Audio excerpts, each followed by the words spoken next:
What's up, guys? Thank you for tuning in. If you like what you see, check out the entire episode at patreon.com/partywithstrategy. Every single week is a bonus episode. That's 4 episodes a month for $5. In a time where everything's overpriced, we're bringing back the clearance rack, baby. Let's go, champ. We'll see you over there. Enjoy the preview.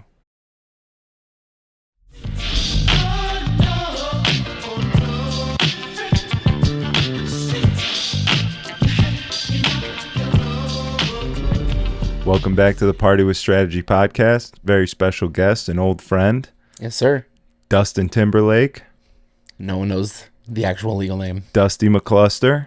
That works too. Member of the tribe. Yes, sir. The GM with no BM. Okay.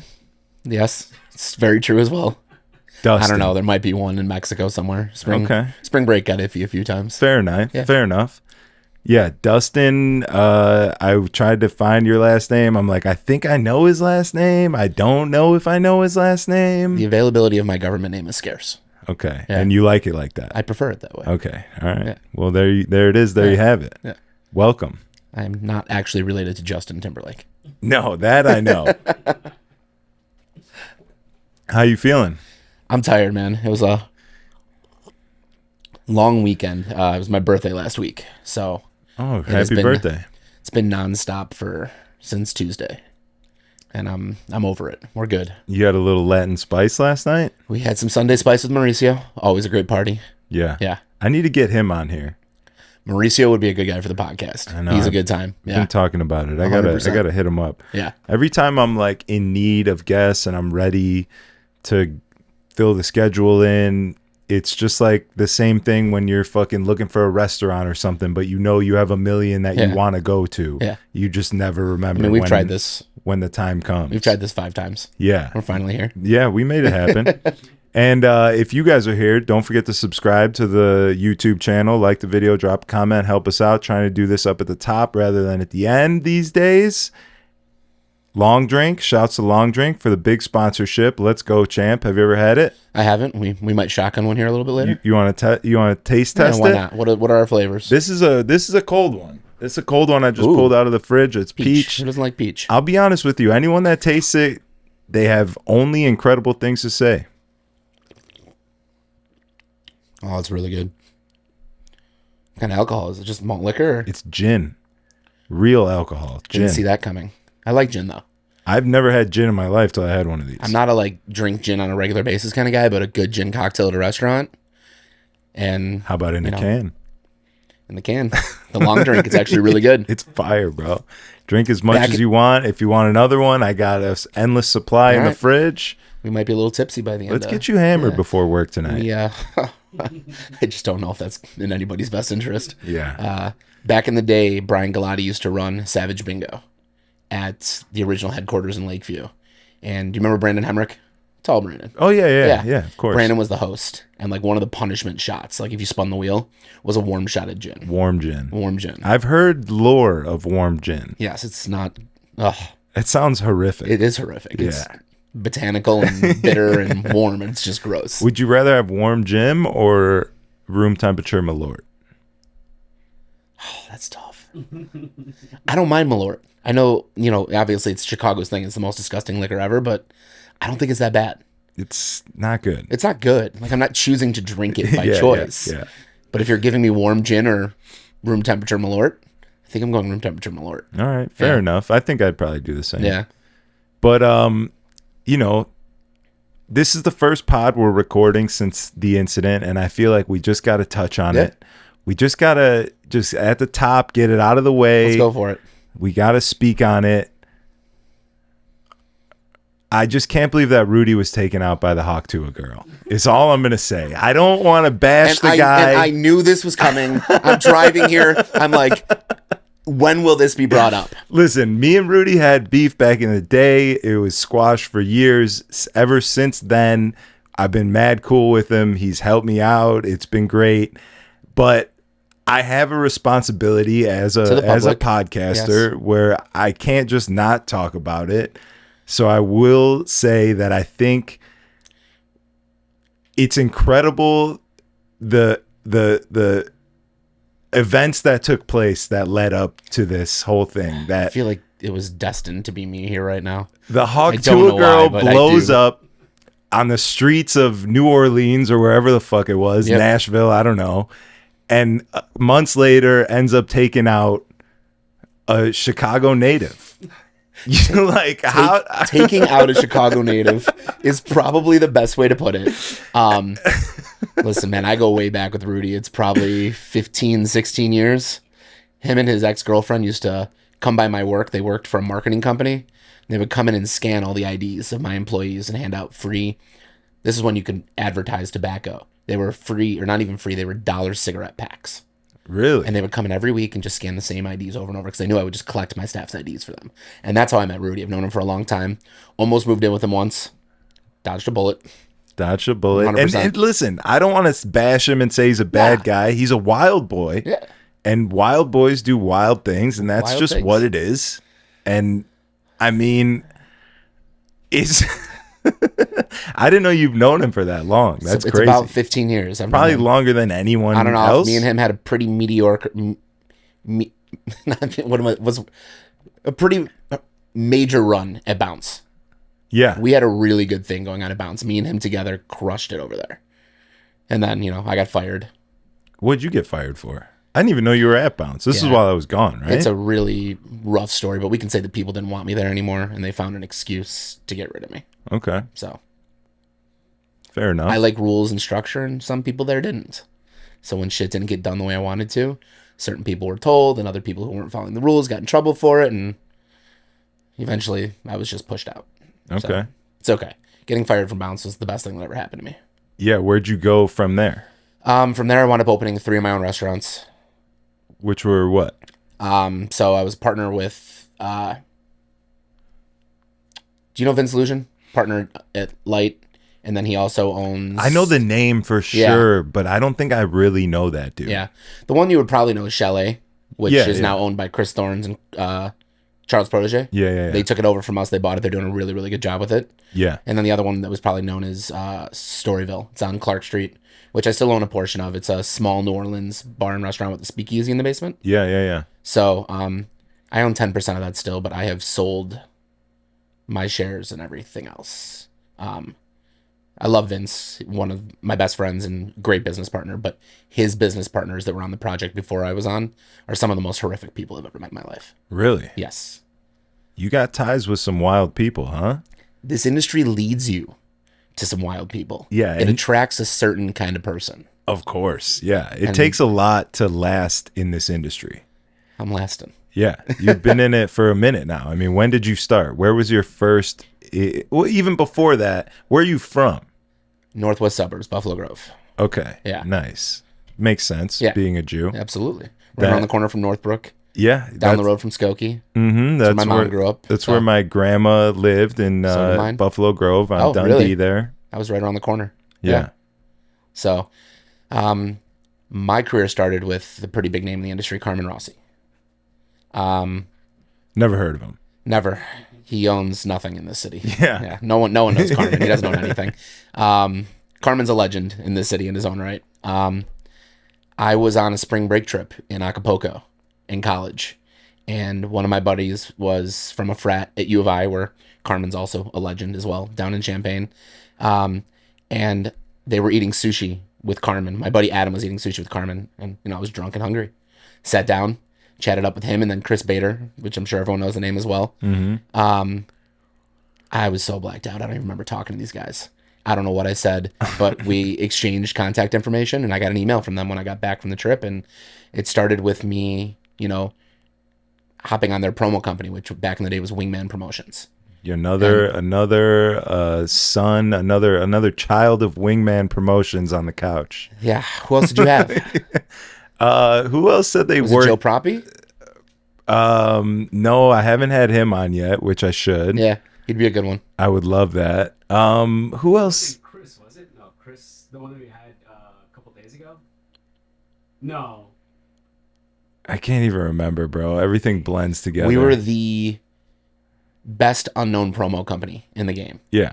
We Well, brought I don't think it was unknown. I feel like Wingman had a pretty strong. it eventually brought its own name, but like compared to some of the other names that were out at the time, like I feel like we didn't have the most known name, but we brought our fair share. Like we brought heads. We filled the room. LaSalle Power Company, which I don't know if a lot of people watching this will remember, but one of my favorite places to work. I had my own side entrance sometimes. I brought buses of people. Like now, you expect a promoter to bring 7, 8, 9 heads because good promo companies just don't exist anymore. I Yeah. was bringing 50, 60 heads a night sometimes. And how were you doing that? What was your bread and butter in the promo game? I went to University of Iowa, so everyone that graduated came back to Chicago. So my social base from University of Iowa was so large from just partying, and I worked out there in the bars too, and I almost bought a nightclub out there when I was in college. So I just knew a ton of people out there, and then all of my best friends went to U of I.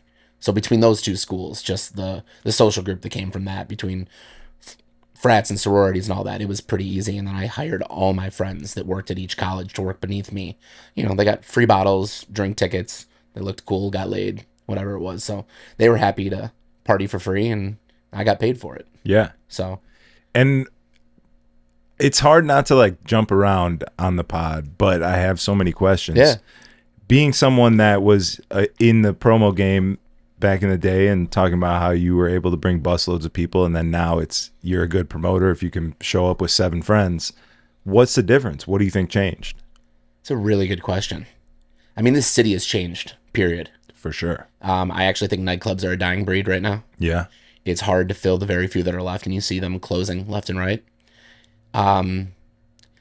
People don't necessarily want to party the same way they did. I think the people that are doing it best right now are dynamic. They're doing what I think came out of Miami called experiential dining. You get a meal and a show, and you know the lights come down, the music changes, and you're having a party at your dinner table by midnight, and you can be home on your couch watching TV and falling asleep early by 1:30, and you wake up rested and not completely hungover, and it's a different experience in the city now. You still have your crowd that wants to party, but like it's not the same big nightclubs that were like the Mid is legendary as it gets. Like I would rush my closeouts at work so I could just catch the end of a set at the Mid. Yeah. You don't have stuff like that anymore. No. And The Late Show at Liquor Box every Friday night, 4 a.m. Let's go. it's always a win. Competing with my late show.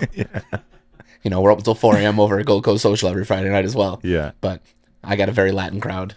It's not necessarily your bread and butter. Latin heavy, not my bread and butter. No. Max Mo's over there just ripping Latin house tracks. One of the best. Yeah. Actually, no, you guys have Lago late night Friday. Late night we have right? Lago, but I have Maximo 2 to 3 days a week. Yeah. Yeah, he's one of the best. So, yeah.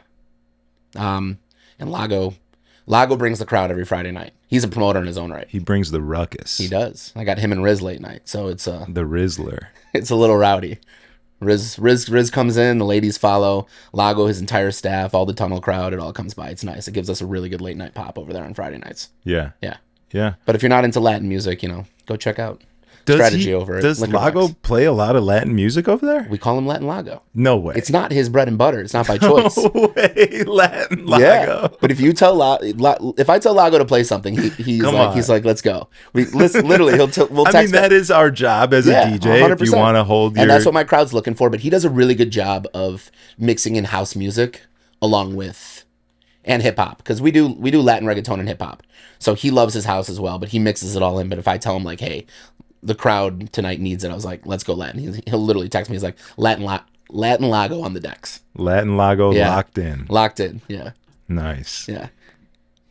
That's hilarious. Wouldn't ask I him didn't to even salsa, think about that. but yeah.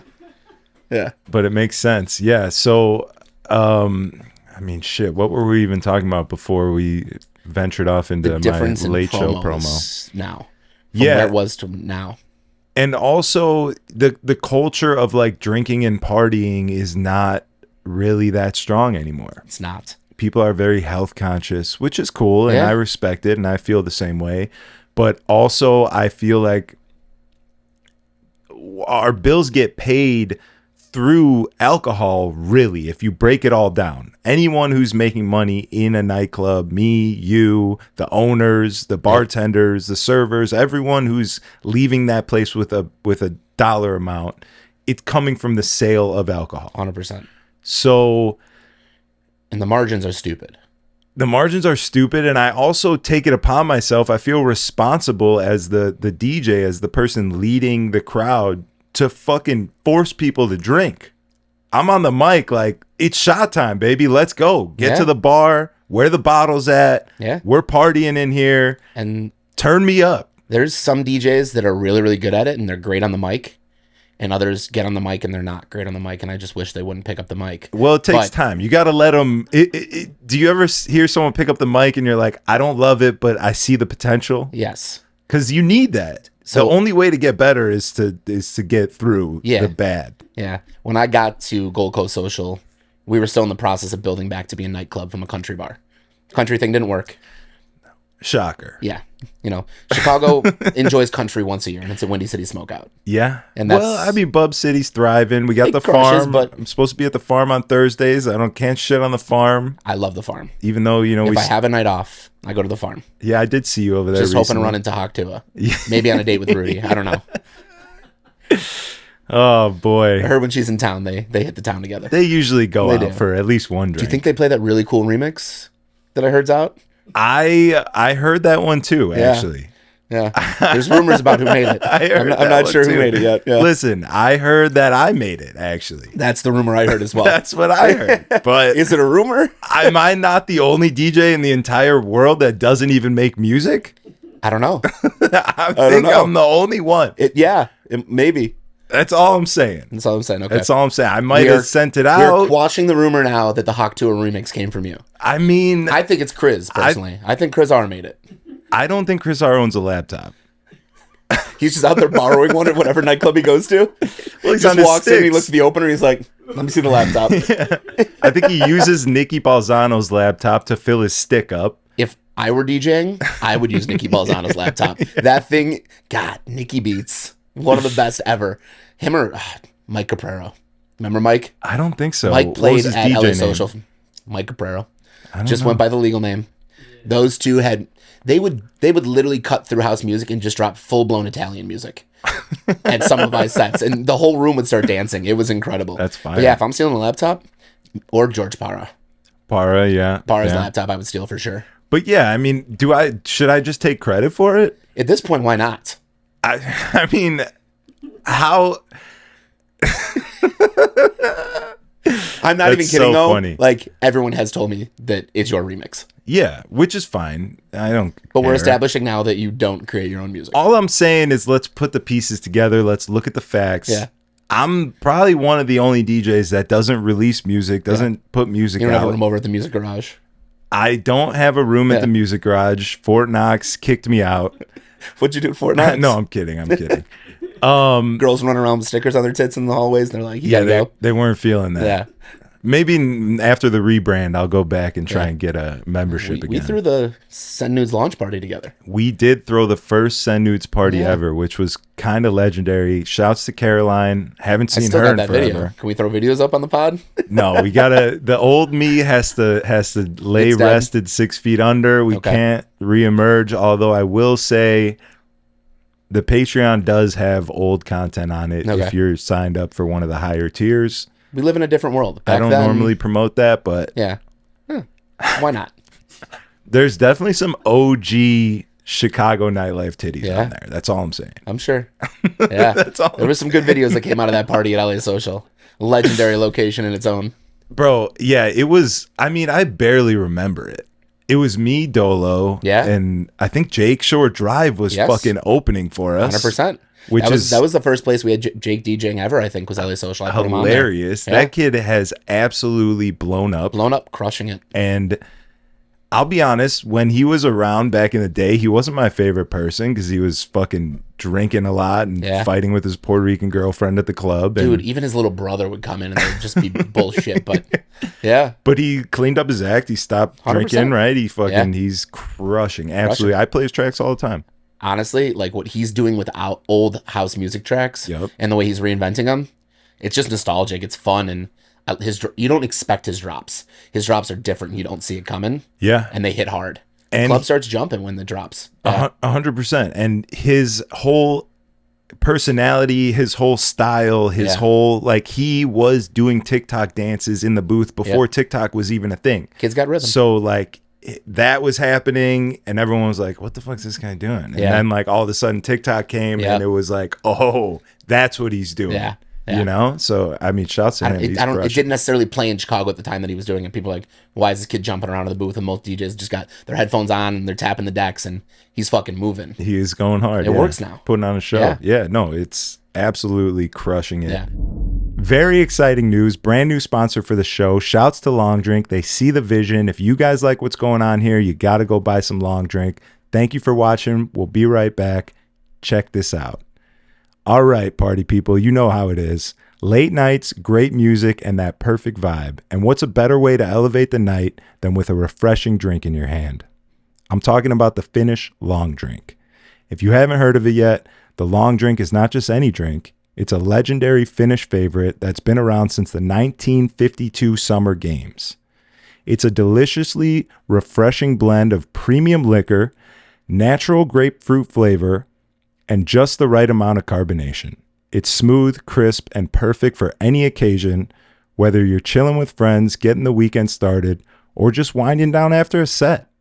And the best part? It's super convenient. No need to be a mixologist. Just crack the can and you've got a perfectly mixed, ready to drink cocktail. Whether you're into the classic, zero, or strong, there's a Long Drink for everyone. So next time you're tuning into the show or spinning your own beats, grab a Long Drink and take your night to the next level, because good vibes deserve great drinks. Cheers to the perfect mix. Music and Long Drink. Let's go, champ. Let's get back to the show. Thank you guys for watching. Shouts to Long Drink. Make sure you go grab one. Peace. Who else was on? It was Jake, me, Dolo, and was that it? I think that was it. That might have been it. That was it. That's hilarious. I didn't even think about that. He was Dolo at the used to first do Send Nudes party. Key Club brunches with me. Yeah. That was the best. I think he broke his arm there. Like elbow dropping onto a couch or something. Fell out of the booth. Key Club brunch, I forgot about Yeah. that, with RV and Alex doing all the Mood. what was it, GLC? GLC Good Look Chicago. Yeah. Yeah. Damn, RIP GLC. Dude, a lot of the promo companies are RIP these days. That's Yeah. crazy. I forgot about that. This is so much fun. All these memories are All the way rushing back. Yeah. That's great. Yeah. Yeah, black out the windows. Do they still do any sort of brunch like that at I think Hubbard they Inn? do them on holidays still. I think they do the New Year's Day one, which was the biggest one we did every year. But that was a fun party for us. We stole it from Bagatelle out of New York. Yeah. Did you start those over there? I started that. Nice. My buddy Joe Rossi from University of Illinois went to Bagatelle in New York and then sent me an email about it. And I told Carmen, and then Carmen went out and did it and loved Bagatelle. And then we came back and we started doing some market research here to see how we could do it. And it wasn't the easiest thing to do because we did them on Saturdays, and people don't brunch as hard on Saturdays as they do Sundays, which never made sense to me because you still have a day off Sunday. You should brunch harder on Saturdays. Sunday, you have to go to work Monday. Like, you don't want to brunch hard on the day before work. I think the point is brunching hard early, getting blacked out by like 8 p.m., Sleep get on your home by couch. 10, Yeah. you're passed out, you're up for work. That was the crazy part about Key Club brunch, though, is we started at 1. At 3, we blacked out the windows. I'm talking, the room is pitch black. Yeah. And then by 6:30, we open up the windows, and it's still light outside. And you're just like, what the fuck just happened? You time travel. And you walk outside, and it's still the middle of the day, essentially. And yeah, you time traveled. And you're blacked out walking the streets of Hubbard when you could still safely walk the streets of Hubbard. You can't really do that anymore. Bro, this weekend, Yeah. Friday night, shots, someone killed. Saturday night, I get done at my gig. I'm not going to say where it was. I'm waiting for my boy Rocky, who lent me a guitar last weekend. Yeah. I have the guitar in my trunk. He's walking over. I'm waiting for him. He gets there. I'm with my boy. We pull up. We walk out. It's all three of us now walking down Hubbard towards Wells. Yeah. We're walking west. Towards Bull and Bear. Yeah, towards Bull and Bear, exactly. And we're looking around, and I'm like, damn, it's not looking great out here. And even my boy Rocky was like, yo, it's kind of heavy out here right now. And I was like, it is kind of heavy out here right now. We get to the whip. We all get in the whip. I'm parked on Wells. I come down. I hit a right on Kinsey. I hit a right on Franklin. Hit a right on Illinois because his car's on Illinois and Dearborn. We're heading back east now. Stopped at Illinois and LaSalle. 10 shots. Pop, pop, pop, pop, pop, pop, pop. Right on Hubbard. Right there. Hubbard and LaSalle. my windows are down. Yeah. I'm like, we just heard a murder. Yeah. 100%. We just 100%. heard someone die. I mean, someone was literally executed on Hubbard Street this Yeah. weekend. Yeah. And we were like, we were all Pop in the head.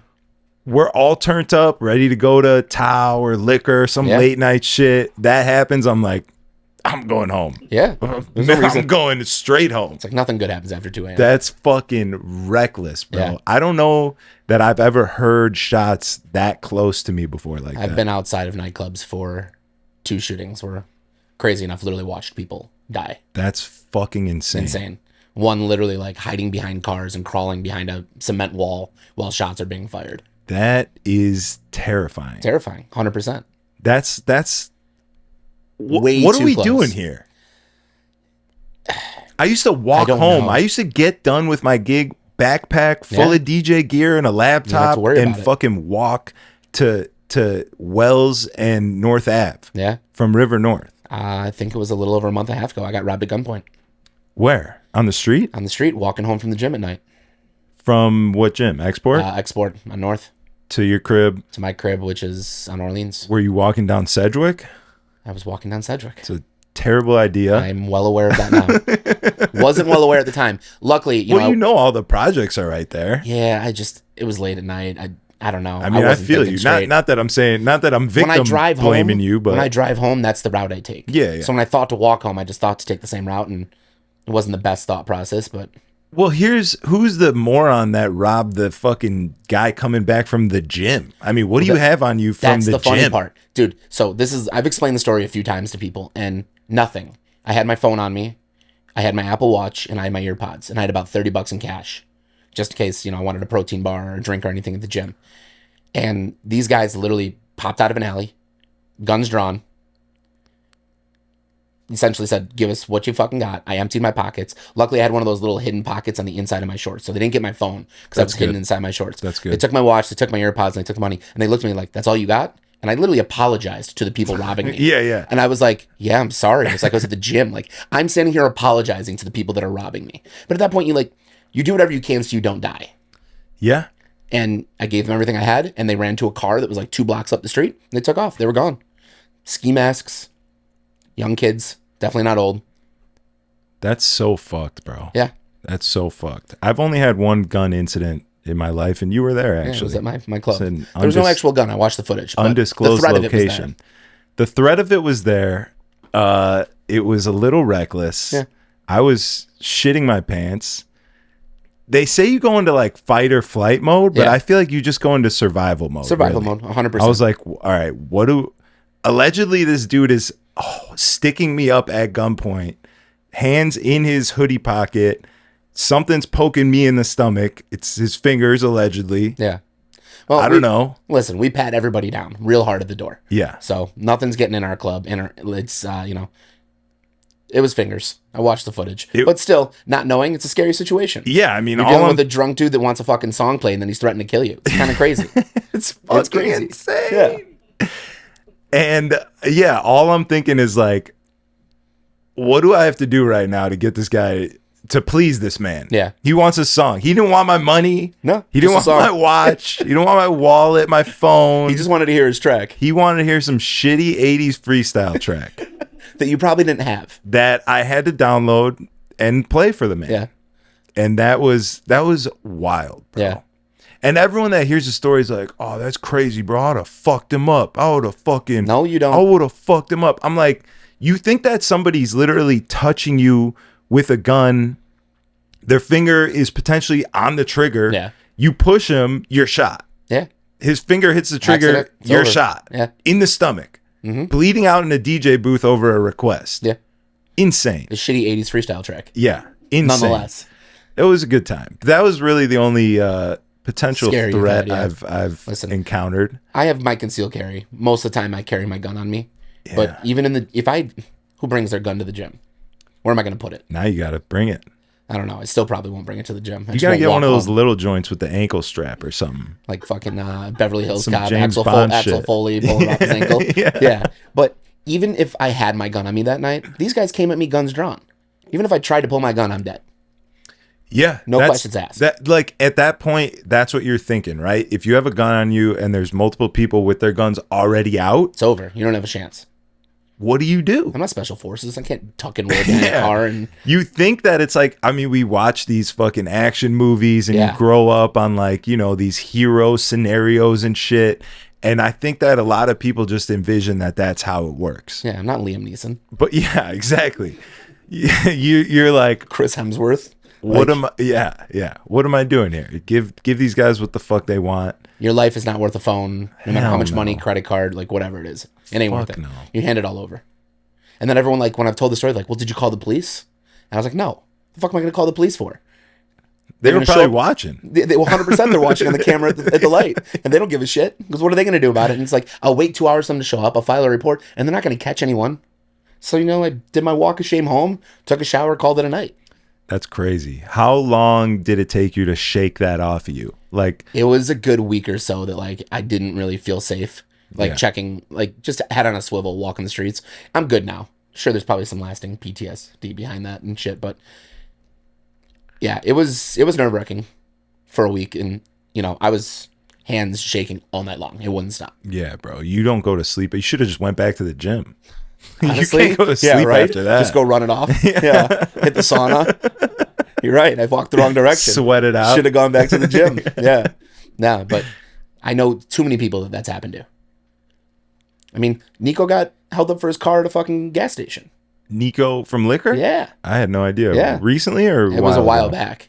It's a funny story because his car got stolen at a gas station. He got held up for it. And then he got the car back. The Chicago Task Force found it. And then he parked it across the street from Clutch when he was working there.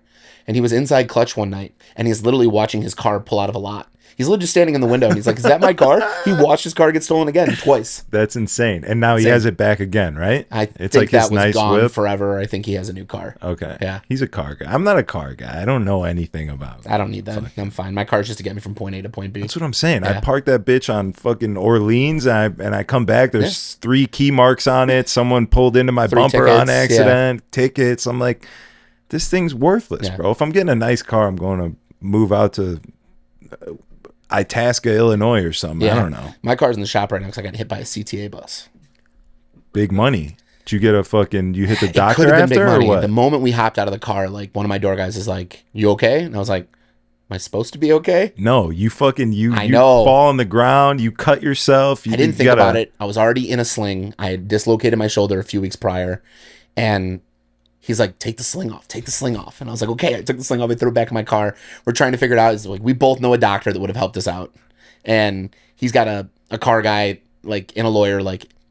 You know, could have been a $100K payday, but you know, I'm looking around. These buses have cameras on every corner now. Mm-hmm. I was happy I was alive. I didn't die. I didn't get hurt. So it was a win, and I didn't need to get caught for medical insurance fraud, and I don't need to go to jail. I'm not gonna do well in jail. I promise you. You got robbed twice. Yeah, pretty much. Yeah, once at gunpoint, once by the city. This fucking city, bro. Yeah. So that's been in the shop, but I was sitting in the car. I pulled up and double parked. I was about to bring some stuff into the club, and this bus just cut it too close, pulling into the bus stop that was like 100 feet in front of me. Swiped the whole left side of my car. Damn. Yeah. But they pay for that, right? Yeah, city's taking not care of the bad. entire thing. That's- My shoulder might still be injured. I don't know. We're gonna figure that out. Yeah. Yeah. You should. Yeah. We got to call Khalid, bro. You need that. You need that ambulance Yeah, chaser. 100%. Tell you exactly. But what literally, to the do. door guy was like, "Take the fucking sling off." I was like, "Shit, you're right." That's so funny. We brought it back to the car, and then just didn't go through with it. But This is great. This is so much fun. Yeah. But we're going on such a tangent. I want to try Let's and go tie back. something down. Like anyone who's watching from Chicago industry obviously is enthralled and having a great time. But let's think about people who don't necessarily know you. I want to be able to connect with, a DJ from another city because we're talking to someone who's been the GM of, I don't know, 150 places. you name a nightclub, I've touched it. So Yeah. So you started where? With 8 Hospitality, what was the first started spot? with Carmen Rossi At with the promo Wingman. company, Wingman, and then Carmen bought into Barn and Company. And he knew I always wanted to know more, and I became his eyes and ears on the ground for his first investment. And I started as call it a floor manager. And I was just hazed. And you had no managerial, the None. restaurant managerial experience or anything? None, and they wanted to fire me on day 3 Why? because they threw me into position. I didn't know what I was doing. But So like, what were you doing wrong? everything, because no one told me how to do anything. Yeah. My entire time in this industry, I've essentially taught myself what to do, and I've learned a lot of what I do by watching the people above me not necessarily do it wrong, but do it in a way I wouldn't do it. I've tried to not necessarily be the outlier in the industry, try to do things better, treat people better, make sure people are paid on time, paid well, whatever it might be. And I watched a lot of people above me just not do that the right way and not manage and not operate properly. I did have some really good role models that did take me under their wing and show me the way, which is nice, but a lot of it I had to learn on my own.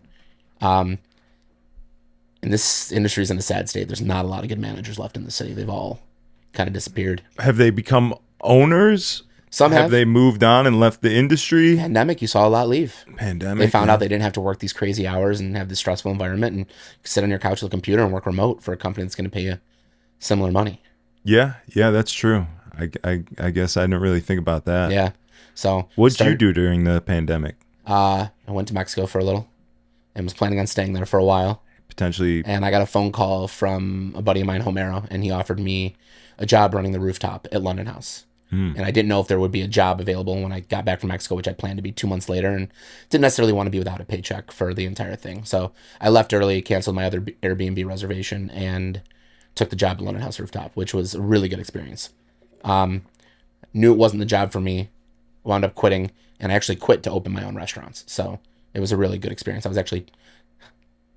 didn't necessarily like the job that much. I learned a lot, but on my breaks at the hotel, I was having people that wanted to interview me meet me at London House, and I was interviewing 4 other jobs at your my job. That's hilarious. And that's where my buddy Vince, my good friend now, had come to meet me, and we talked about opening these spots that I wound up opening eventually. Nice. Yeah.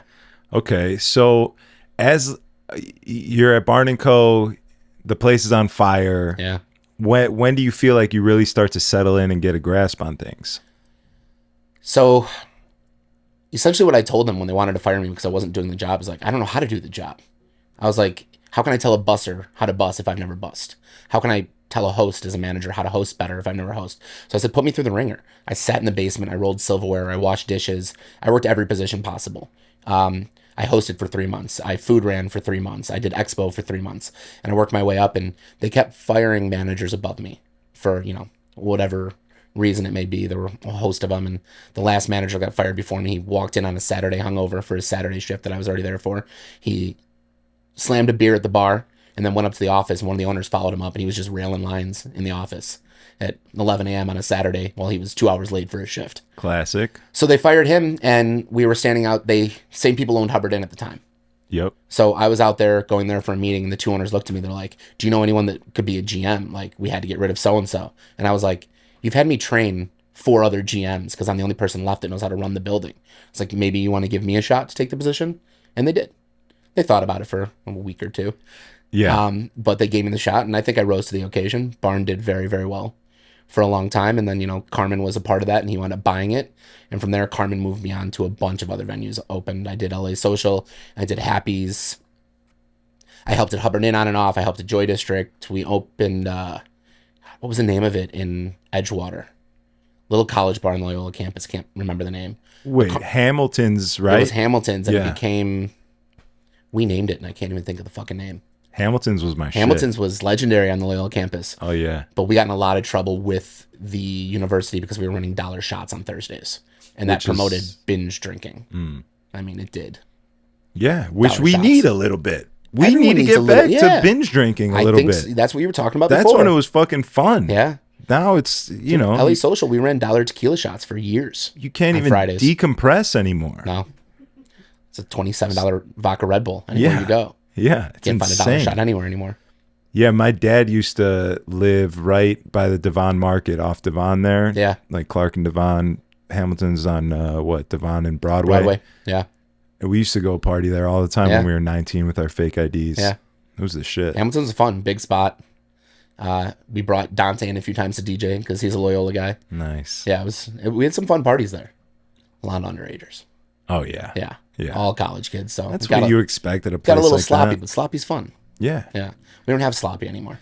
No. And you know, you don't get too sloppy, but you get a little sloppy. You got to toe the line a little bit, you know. You got to get in there. You got to you got to get to the line at least. You got to take that shot where you go, "Oh shit, I'm fucked up." Yeah. And then you're like, "All right, let me drink some waters and ride it out." Yeah. People don't drink waters. They just People keep going. don't drink anything these days. I know.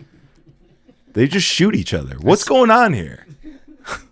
Honestly, man, COVID ruined everything. Bro, someone tried, dude, like leaving the gig on Saturday, someone on the street tried to sell me alcohol out of a cooler. Yeah. That's how everywhere. I knew that that has never happened to me in my life. I don't spend time in neighborhoods where people are selling alcohol on the street out of coolers. Everywhere now. That is a new thing for me. And that's how I knew we're heading in the very wrong direction. Do you know what gets me every weekend? And I'm losing like $60 or $80 a weekend to these kids. Little Venezuelan kids selling candy. Oh, I don't support that. It just breaks my heart. There's these tiny kids. At this point, it's child labor because their parents are down the street holding big box of candy and they're running around with little boxes.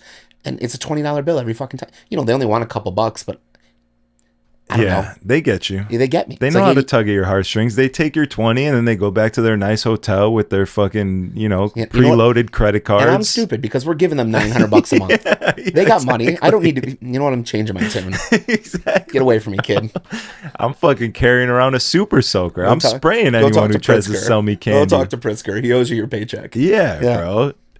No, I do. I have a pretty bad attitude in general towards anyone on the street when I'm just walking around. Homeless people, immigrants trying to sell me things, strangers trying to talk to me. The worst are the fucking activists trying to get you to sign something. Yeah.